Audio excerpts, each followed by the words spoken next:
Following Komla's career since the early days when he joined Joy FM to his last days at BBC. Yep. Indeed, for me, his whole career personifies somebody who was a true example of the youth, the people we need today. Often when times when we work and hope that we get instant gratification. We want people to reward us. But people like Komla, them dedicated their life to the cause that they didn't wait for any reward. Yeah. They were rewarded. What we see here today is a clear testimony of the fact that when we do things and we do it well, people are willing to go with us all the mile. And so I think we are here to honor Komla for the good job that he did. And that's what actually attracted me to this place, to pay my respect to the boss player. Considering that you didn't actually get to meet Komla, I mean, if you did get to meet him, what would one of the things you would have said to him? I would have said thank you for your job well done. For the age, at 41, it's too early to go, but I think he's paid his dues fully. And it also tells us that we need not live in hundreds before we make an impact. Whatever we do, we have to make an impact. And I think Komla has done a great job, and we need to commend him for that. All right. I want to say thank you very much for coming, Daniel. Thank you for having me. All right, thank you for attending as well. Okay, so we do have some more people that want to give some commentary. Good morning, sir. How are you? Good morning. I'm very fine, thank you. Thank you very much. And we've been joined by Von Backenstein. Did I get the name right? Right, that's right. I did. That's right. And he happened to be a former colleague, one, and a friend to Komla Dumor. And a brother. And a brother, yes. Yeah. Are you in any way surprised by the outpour of grief that he received from presidents? Bill Clinton put in a word, and I saw his interview with him on the Global Initiative, and there was a question he asked him about America's influence, China's influence in Africa, dominating even America's influence, and Bill Clinton just held back for a moment.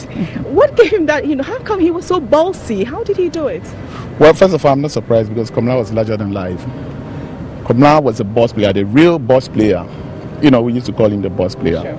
I'm also Komla, so we refer to each other as Komla. Komla squared. Komla squared. And we're very close. We didn't just have a multimedia relationship. We had a personal, very close relationship. Komla and I were almost everywhere. We were doing our thing. People thought that Komla was a man on air, but some of us were behind him. After work, we went to town to get more information for the following day and all that. So Komla was a big boy. So I'm really not surprised. I'm not surprised at all. And Komla was very intelligent. He influenced and changed our behaviors. He influenced all of us, and Komla will continue to influence us. And I miss my brother. Seriously, I miss my brother. Yeah. How are you finding the ceremony at the moment? Ceremony obviously is very solemn.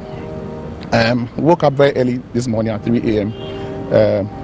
Went to the Lashibi place to bring the body back home. So we have been very early this morning, and we're still going on. We're still mourning, but I'm hoping that everything will be very peaceful because Komla was a very peaceful person, peace-loving man. So I'm hoping that everything will be very peaceful. But so far, so good. And of course, trust the Holy Spirit Cathedral to organize this. Very solemn, and we are very grateful. We'll continue to pray to God for his life and his soul. And as we celebrate his life, Tony Annan-Forson did say that the first time he saw him on the BBC, he was running. He actually thought he could hear him, so he was running to the TV. What was your first reaction when you saw him do the BBC live?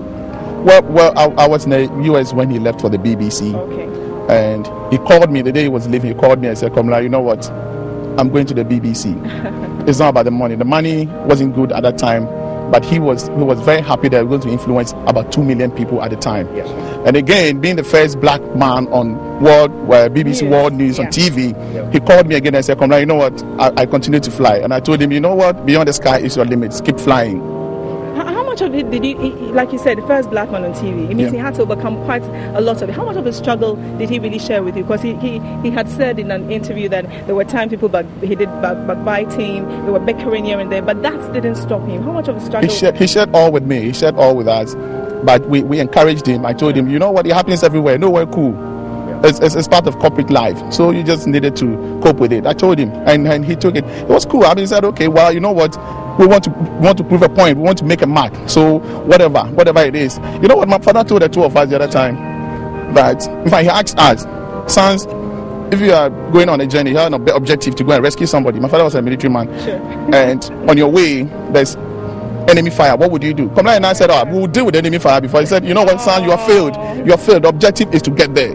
So irrespective of whatever is happening on your way, just focus on the objective and go get it. And that's what Komla did. Absolutely. Thank you very much, Komla, for coming. All right. And Komla spoke about the peace being kept here as well. So keeping the peace with us this morning, we have DSP Freeman Teta. Would you like to come? Yeah. And DSP, good morning. How are you doing? Good morning, my brother, and good morning, viewers of TV3. Let us know a little bit about the security that we have around this solemn event at the moment. As expected, we are here to provide general security, but specifically on traffic management, crowd control, as well as body security for some expected very important personalities. So that is why we are here. So we are here with the numbers and the equipment to do that. This is not a small funeral. This is funeral of a brother who has impacted on the life of a lot of people. So naturally, the youth will be coming here. People from all walks of life, so we anticipated all this, and that is why we have fashioned out a security arrangement that will take care of everybody here. Okay, so that will not only cover here, but will cover all the arrangements throughout the weekend? It's a 3-day program up to Sunday. So tomorrow will be another big day, and tomorrow's security arrangement will be different because it's going to be tailored towards a ceremony at the State House. Okay. So this place is on traffic management. On crowd control, unfortunately, but we believe that this afternoon a lot of people will be coming for the public viewing of the body. So as the day progresses, we'll be reviewing our security arrangements here. Okay.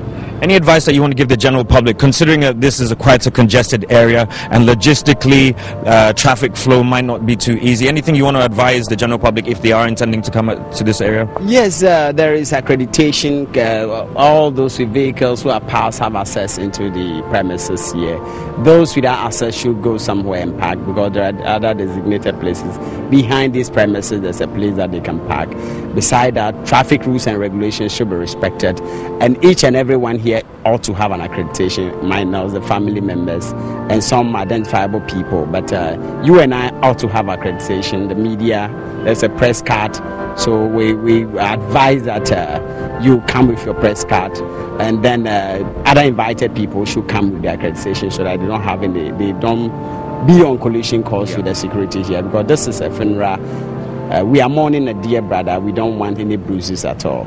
Absolutely. Okay. All right. Well, we understand we have to hand over to the studio. So we'll hand over to Nanaba, Sandra, and Amake as an event unfolds. Definitely we'll get back to you. That's it from us here. Myself, Bridget Otu, and Benny Blanco. Benny Blanco. We'll see you soon. Thank you. Thank you, Desmond. So, thank you very much there, our colleagues right there at Holy Spirit Cathedral. Well, don't want to get emotional. Death is part of life, as they say, but also there's always renewal of life, which is birth. And